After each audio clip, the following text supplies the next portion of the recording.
This week on the Communicators, a look at the debate over whether goods sold over the internet should carry a sales tax. Patrick Byrne, the CEO of Overstock.com, and Scott Peterson of the Streamlined Sales Tax Governing Board explain their differing views. Well, one of the issues bewitching state governments with tight budgets, local retailers, national online retailers, and now Congress is the issue of internet sales tax. That's our issue this week on the Communicators. Joining us from Salt Lake City is the chairman and CEO of O.co, also known as Overstock.com, Patrick Byrne. Gautam Nagesh of The Hill newspaper is our guest reporter. Mr. Byrne, why shouldn't online retailers such as Overstock.com collect sales tax for states? Well, there's a constitutional argument and a policy argument. Which do you want to hear first? Go with both. Okay, the constitutional argument is this was all taken up 20 years ago by the Supreme Court with regards to Quill, which is a office supply retailer. North Dakota went after them it was based in Illinois. North Dakota went after them, people to pay them to have to collect taxes. They had an early computer program. You could go online, check inventory, order things. So a lot like a website. It went to when North Dakota tried to get them to collect taxes, went to the Supreme Court. Supreme Court found 8-1 in the v. North Dakota that under the Article 1, Section 8 of the Commerce of the Constitution, the Commerce Clause says Congress has the right to regulate interstate commerce. And that from that has been inferred what they call the Dormant Commerce Clause, which is the states the right to impede or burden interstate commerce, and the Supreme Court found 8-1 that trying to force an out-of-state retailer to collect your tax violates the Constitution. Now, they left open to the U.S. power to create some sort of national system, but the U.S. Congress has not done that. So this is flagrantly goes against the grain of a Supreme Court decision from 20 years ago. And then I'd say on the policy side, it goes after people, websites like ours. If we have an affiliate marketing relationship with anyone in California, say, 40,000 people in this country who are affiliates, and somebody just in their spare time makes some pocket change, they create these sites, they might link to us, they link to Amazon, anyone who goes through their site to us, we pay a commission. And so now California is saying that's the same thing as having a factory in California. Well, so we are saying we're very sorry because we love these affiliates, but we end our relationship with them. So thousands of people get their businesses destroyed by California's act. And the experience of we've done this is that it doesn't actually raise new revenue because people just move to Wisconsin or some neighboring state. So it's bad constitutionally and it's bad policy. Does it give an Overstock.com or an Amazon an unfair advantage, though, over a brick and mortar retailer? No, it does not give an unfair advantage. Although you've hit the nail on the head, pushed by Walmart and Target because they unequivocally have a presence in all these states. Their brick and mortar stores, they have to collect taxes even online. So Walmart and Target have been out hiring lobbyists for 2 or 3 years. So this is really all the Walmart Target bill. They're just hiding behind a smokescreen. They're calling, fair street retailers. Well, never care about fairness to Main Street retailers. Gautam Nagesh. Thank you. Now, Mr. Byrne, can you tell us what impact would collecting a sales tax have on your business? If you can quantify it, that'd be great, but if you can describe also the process or the burden. Okay, the impact would be, there's about 12% of the U.S. population is in California, and about 10 to 15% of e-commerce runs through affiliates. So if you multiply those two together, you get about 2%. By California passing this, it means that it's off about 2% of revenue because we have to end those relationships. And in addition, I've always this world of affiliate marketing is I call the Ho Chi Minh War of the elephants of the fleas against the elephant. You know, they're tiny companies that somebody may, you know, be a school teacher and have a website at night that she maintains called bestbuyonpurses.com. And then people who are looking for purses come to her site. She's found purses from 20 different retailers and internet retailers, and you know what, she writes a little blog about what she thinks is a good buy or not, and people click and come to our site and purchase. So she might be making, you know, thousands of dollars a month on the side. And then some of these people are sort of multi-million-dollar businesses. And when a state like California or Rhode Island or Illinois or Arkansas pass these laws, it means we have to say, we're sorry. These affiliates have helped us. We've won all kinds of awards from the affiliate industry of working with these people, but we just have to say, look, sorry, we have to end our relationship. So that's the effect on us and on the affiliates. Now, you've mentioned the affiliates, but one of the main issues of contention when we talk about this issue is what exactly constitutes a physical presence in a state that would thereby make the company liable for sales taxes. Can you describe what you view as what should constitute a physical presence? Because we've seen Amazon, this has been an issue regarding warehouses in their case. I believe in Texas, a judge ruled that they had a physical presence on the base of some facility, similar facility. What do you think should constitute a physical presence, and are there any states in which Overstock currently has a physical presence and pays sales taxes? Mr. Nagesh, that's a great question, and that's a very fair point. And I don't like to get in the business of hitting any particular competitor, but I would say a physical presence, I think a warehouse is certainly a physical presence. And frankly, I believe that Amazon has pushed this very, very hard for years. They create warehouses in places like Texas, and then they say, well, we don't own the warehouse, we put it in a subsidiary, and the subsidiary owns the warehouse. And they do that all over the states. Well, I think that's pretty transparent, and I think that that's just a legal fiction, and we don't buy into that. Now, we have a warehouse in Utah. We have a couple warehouses in Utah. There was a point we opened a warehouse in Indiana, and when we did, we pay taxes in Indiana. Then we shut the warehouse and brought it all back to Utah. We're considering opening a warehouse now in Kentucky, and part of our planning is, well, if we open the warehouse, we're not going to play these games and put it in a subsidiary, and that means we don't have to pay tax there. No, so I think that Amazon, frankly, has pushed the line here very, very hard with their strategy of having warehouses but just parking them in subsidiaries. So that's a different question, and I would be more open to the state's position on that, at the risk of people saying, well, you're just saying this about a competitor. Mr. Byrne, what's the status of the New York legal, what's the New York legal status right now? Well, New York passed the same kind of law.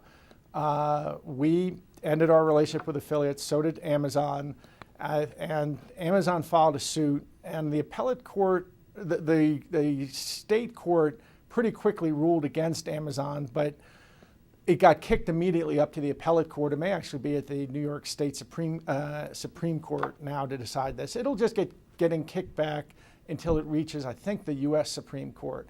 And then they'll really have a choice between standing by the analysis they did in 1991 in Quill versus North Dakota, or sort of changing the whole doctrine. But until they do that, I think tax lawyers are pretty confident that once this gets kicked up all the levels from New York up to the Supreme Court, it will be decided against New York, unless it will be a sharp turn in Supreme Court reasoning if they go from an 8-1 decision 20 years ago to taking the other side now. Mr. Byrne, are you collecting sales tax in New York, and what about California? No, we're collecting sales tax in neither place, because as soon as the law gets passed, or the night before it gets passed or becomes effective, we send an email to all of our affiliates in that state and say, we're very sorry, we thank you, we've built a nice business together, but as long as your state has this law in force, we have to sever our relationship. So we keep our nose very because as soon as they expand the definition of nexus to include a relationship with those small businesses, we sever the relationships. So we don't really have any question that we should be, in our view, that we should be collecting tax. But with Amazon, it was a little bit different because they already had, they have companies like the Kindle software developers are based in the Bay Area, and they already have warehouses and stuff. So it really wasn't quite as simple for them to really make sure they didn't have these relationships. Now, Mr. Byrne, you've discussed the legislation as being propelled by Target and Walmart, obviously large national retailers. But from the state's point of view, there are two real concerns here that seem to be driving the policy, which is one, a shortage of revenue in the current budgetary climate. There have been studies anywhere from 4.7 to 11.4 billion in terms of the estimated liabilities for online retailers should they have to pay the sales tax. And then the other issue, of course, is concern about Main Street retailers, small retailers, and unfair competition. Sales tax ranges from 4 to 8% in most states. That would seem to be a sizable advantage when you add the other advantages of online retail. So leaving aside Target and Walmart, what would you say to concerns from states that their small retailers are losing business to companies like Overstock or Amazon, and then they're no longer available to pay taxes to the state, so that's a net loss on both ends? Well, I'd have three things to say. First of all, Overstock, or now O.co, has a special division that just supports, and we've had this for a year and a half now, just supports Main Street retailers, Main Street manufacturers. We're doing everything we can for them, just as an aside. The main response, I would say, is taxes don't come out of a burning bush somewhere. Taxes are just the name for the price that a government sets on its services. It's just the price that they're setting on their services. And when anybody raises the price of something, when the plumber raises the price of his services, people buy less of it. And that's what's happening. And we consume less of the services of a state than a store does, be it Walmart, Target, or even a small store, by having people there, driving, having the police force, having the fire department, having people in school, and so forth. The store is consuming many more resources from the state than we are consuming just by having a UPS drive and deliver something. So it seems extraordinarily unfair to say that we should pay the same price for the services of the state. So I don't frankly buy I think the fairness argument cuts in our direction. Mr. Byrne, what would you like to see Congress do, if anything? Well, if this is to be done, I would say what they could do is one of these is set up sort of a streamlined national sales tax, some rule that said we're going to set, there are 7,000 taxing jurisdictions in America, and some jurisdictions cotton candy is food, and some it's entertainment, and some it's candy, different tax rates in 7,000 jurisdictions. They would have to create some central data bank that said, okay, in these 7,000 jurisdictions, this is how every possible thing is, millions of products are classified as this type of thing with this tax rate, and there was some central database that could be interrogated by online retailers, and at least that would get past the argument that the Quill decision basically said it's unfairly burdensome to expect being in Maine to know what the tax rate is in Wichita, Kansas on duck hunting boots. So at least Congress could, if they made some regular national system and provided for the creation of that sort of a central database, it would at least get by the arguments in Quill. Gautam Nagesh. Have you been in contact with Senator Durbin, or are you familiar at all with the terms of legislation that he's drafted? It's still in the drafting stages, and would that constitute an acceptable solution to O.co? No, I'm not familiar. You'd have to tell me. I don't know the specifics. It's the Main Street Fairness Act, is what he's calling it. That would be okay. That would be sort of this national Washington-created system. Is that what you're asking me? Yes, sir. Well, if they did that, I think it would still be I think that would get by the constitutionality test. So now, would I be for it? No, I think I'd probably still be against it. I'd still say, well, we're consuming a lot less resources from any particular state than somebody who's physically located there. So I don't know if it would get past sort of in my view, the fairness, or would it achieve the ends it's trying to achieve, its stated ends of raising more money, but it would at least be constitutional. Because okay, go ahead. No, please finish. Well, because the Supreme Court decision actually did specifically carve out that said that, this is the way things stand now, but the U.S. Congress, under the same Article 1, Section 8, would have the power to create a national solution to this problem, but states can't do it unilaterally. So it would get by the constitutional issue. Final question from Gautam Nagesh. Thank you. We're seeing a referendum, or at least an effort to get a ballot measure on the ballot for the next election. Is that something that you support, or is that independent of O.co? In California? Yes. I support it. I think they're right. There's not a whole lot of cooperation on many issues between us and Amazon, so you won't see us out there, but I think that I think that this is a good referendum, and I think it's at least good that they're giving the people the right to choose. The people are getting the right to choose what their business model is, and it's not being imposed from Sacramento. So in that sense, I like the fact that they're doing this referendum, but you won't see us involved, I think. And finally, Mr. Byrne, if you would, give us a snapshot of your company and why you changed the name from Overstock.com to O.co. Overstock is an online discount shopping. That's where we started off. It's like an outlet store that you would drive to, an outlet mall. 200,000 products plus books, movies, music, games, and then we offer the lowest price on the internet, and they really are the lowest prices. And we liquidate inventory for people, so they're great price. We don't claim to have everything everybody else has, but what we have is 85% of the time it's cheaper. And we changed the name from Overstock to O.co, both because we're going global, and it's going to be a lot easier to teach 1 billion folks in China what O.co is than Overstock.com. And also we discovered it was catching on within the U.S. Somewhere between 20 and 40% of our business has actually already shifted over from Overstock to O.co. So we've just decided to go with it and make that the brand. And it'll be like the Esso to Exxon transition in the mid-'70s, Overstock to O.co. How many employees and revenues? 1,600 employees, $1.1 billion of revenue, profitable, made $8 million 2 years ago, made $14 million last year, positive $30 million of operating cash flow. So we have a nice little business emerging here in Utah. And all 1,600 employees in Utah? Every one of them. When you want to play Monopoly, read the top of the box. We read the top of the box, understood the rules, and organized our business model this way. And maybe that's why we resent other people coming in and sort of wiping out what part of the rules they like. Patrick Byrne is the chairman and CEO of O.co, also known as Overstock.com.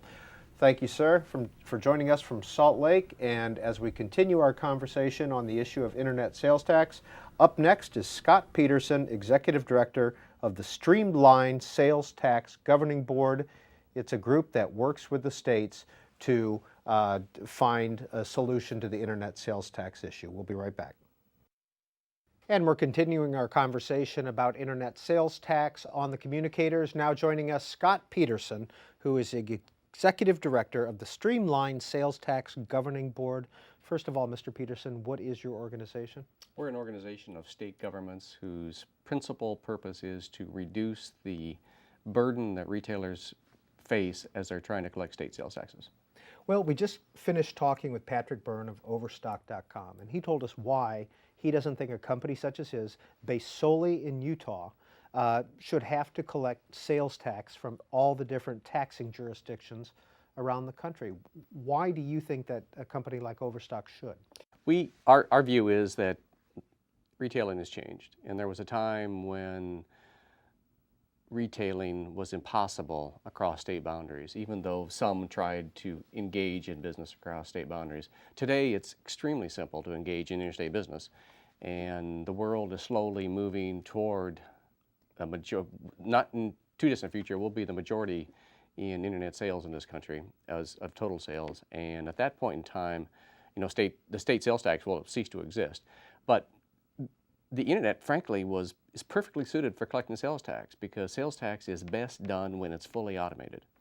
And the internet is built for automation. They build those companies to eliminate people, frankly. There is hardly anybody that touches a transaction on the internet, and the software that exists today for companies that do collect sales tax on all their sales is very simple to install, and it operates with almost no errors. But philosophically, do you think that the Quill decision is outdated? I think, frankly, Quill was outdated the day it was made.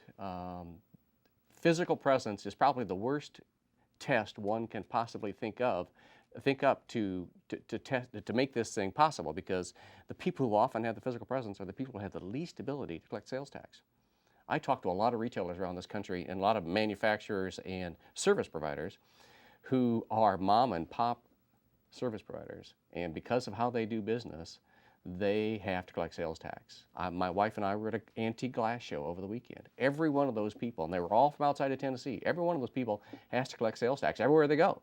And once they create that physical presence in Tennessee, every time they make a sale into Tennessee, regardless of how they make it, over the phone, over the internet, over a catalog, they have to collect Tennessee sales tax.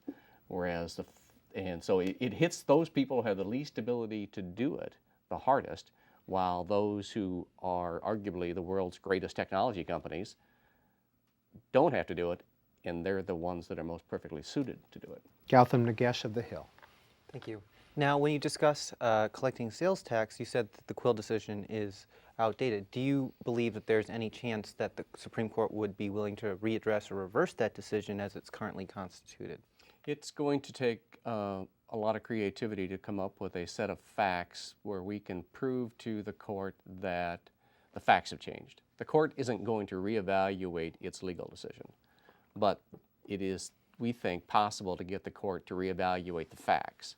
And the facts in the Quill decision, frankly, weren't particularly good for today's environment, because that was long before the internet. We were still talking about a legacy industry that was doing things through catalogs, whereas today that, while there's still a very large catalog industry in this country, it is not the prevalent way of making sales remotely.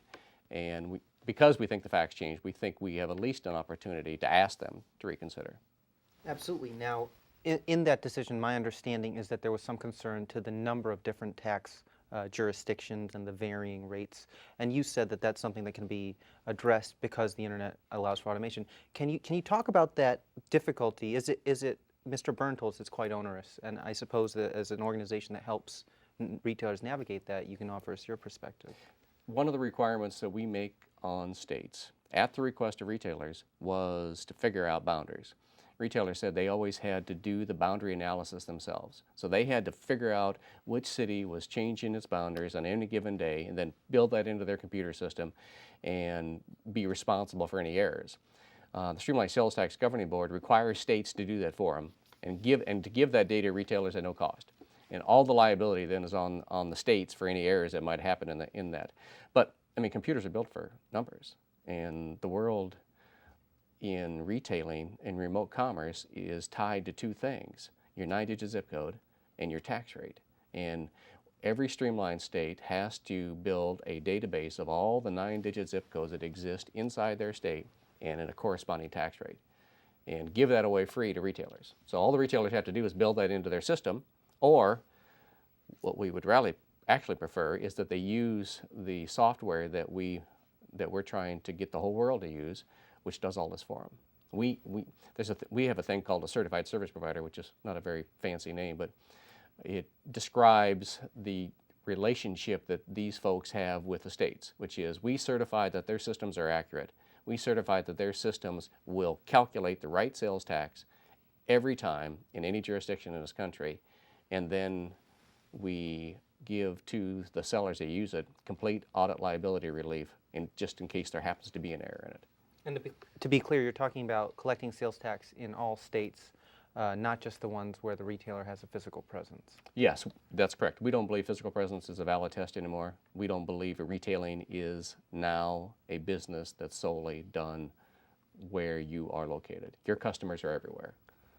My customers are everywhere. I don't need to have a store. I don't need to have a warehouse. I don't need to have somebody packaging boxes. I can outsource 100% of my business. All I need to do is come up with an idea, go to one of Amazon or Google or Yahoo and ask them to create a store for me, enter into a contract with a bunch of suppliers to provide that information or to provide the products, have them be third-party drop shippers, and all I have to do is sit in my basement and watch the money roll in. And the software that goes along with your credit card and you're creating your store and creating the drop shipment tracking is exactly like what exists today for sales tax administration. Well, Mr. Peterson, could that lead to even more offshore businesses, such as moving to the Bahamas and doing it from the Bahamas, so you don't have to worry about the sales tax issue? There is some concern about that, but it's not really very much because all the stuff that comes in the United States has to go through customs. And to the extent that someone was able to bring something in the United States without going through customs, I suppose that could happen. But the overwhelming majority of stuff that comes into the United States has to go through customs, so there has to be some. The federal government actually has a hand in helping the states administer that part of the sales tax. Not a very good hand, mind you, but there is some discussion, and that it would be something we would want to make sure doesn't happen. What about the argument, such as raised by the Wall Street Journal editorial page and others, that an Overstock.com doesn't require the same services that a local grocery store or a local pharmacy, whatever, a local Macy's may need in that city? If it burns down, the Macy's in the local city is not going to come to Overstock's rescue in Utah. And that's very true. But I think we're confusing tax collection burden and tax burden. The tax burden in this situation is the consumers, and the consumer does use the fire department and the police department where they are sitting. Their house burns while the UPS truck shows up with the Overstock.com box. That fire department is going to protect the UPS truck, Overstock's box, and the customer. You could make an argument that the state may not have the right to tax the income of Overstock.com, although there's a lot of states that disagree with that. But that's the only direct burden on tax burden on Overstock. All we're asking Overstock to do is collect their customer sales tax. They collect sales tax in Utah today. They presumably benefit from the fire protection and police protection that the Utah sales tax provides to their warehouses and their corporate offices. But it's their customers whose fire department and police departments are not being funded because Overstock's not collecting sales tax. Of course, there's also the other issue of how the taxation differences affect small businesses or retailers in states, physical and online. In your view, there's been estimates anywhere from $5 billion to $11 billion of the amount of revenue that could be collected if sales taxes were applied online.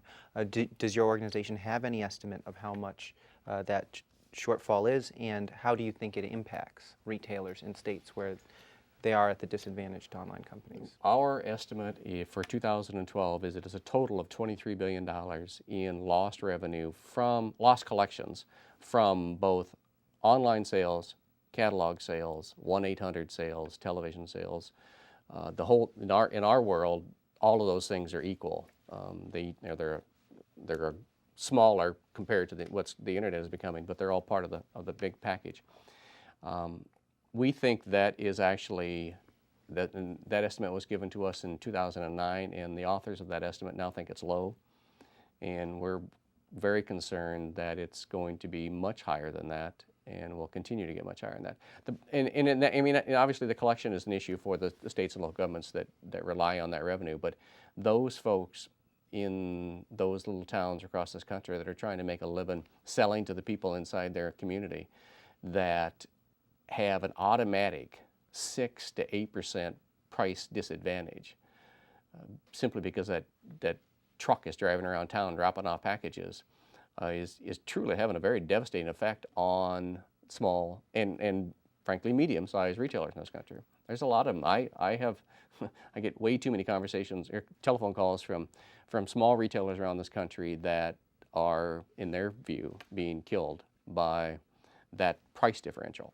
Now, Mr. Byrne raises the point that some of the leading proponents of applying the sales tax online are Walmart and Target, national retailers who have also been blamed by small retailers for price pressures and that sort of thing. How would you respond to that? Yes, and to a certain degree, he is correct. They are the major proponents of this, but they're not alone. I mean, I spend a lot of time talking to the aftermarket auto parts industry, which I didn't realize was having such a difficult time, but they're getting killed by the big warehouses that are selling to the folks that like to buy car parts. And but this isn't just a Main Street versus internet, because all these internet companies are on Main Street somewhere.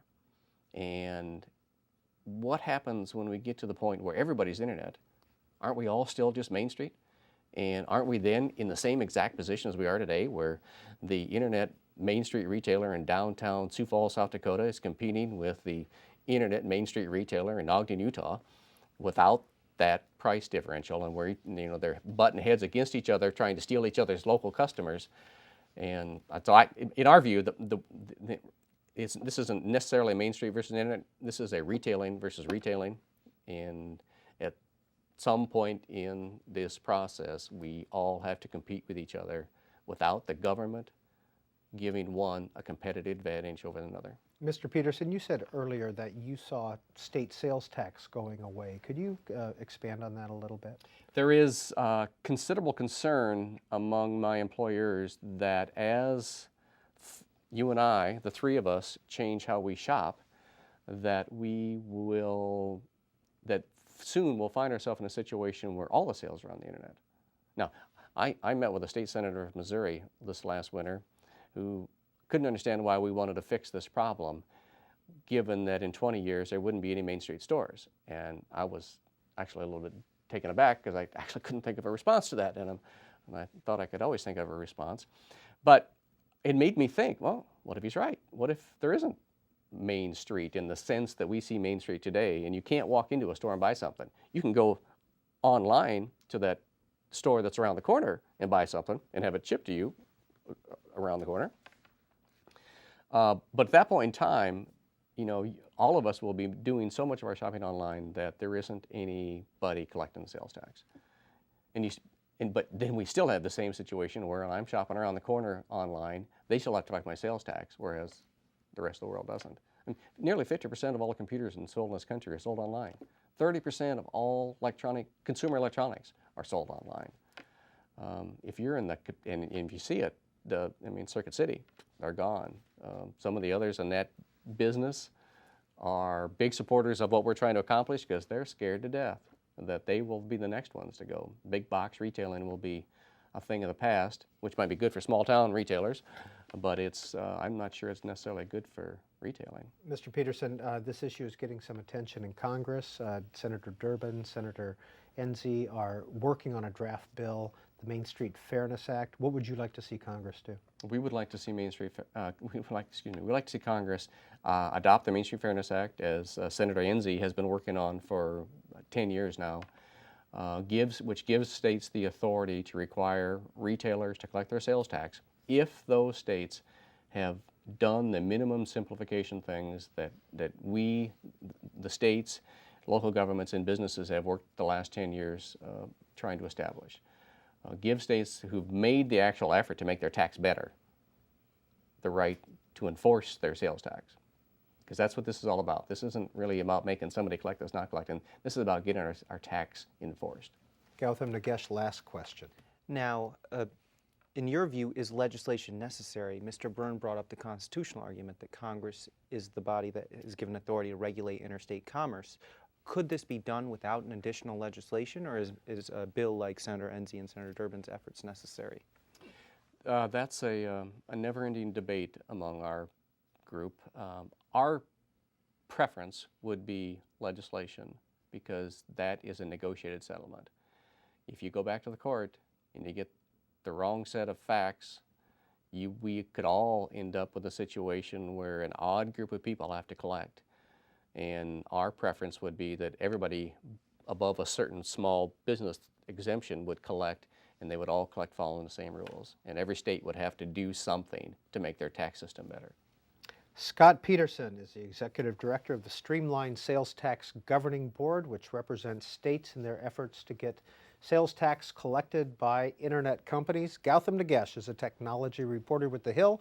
If you'd like to read what he writes, thehill.com, click on Silicon Valley. Gentlemen, thank you for being on the Communicators. Thank you. Thank you. Thank you.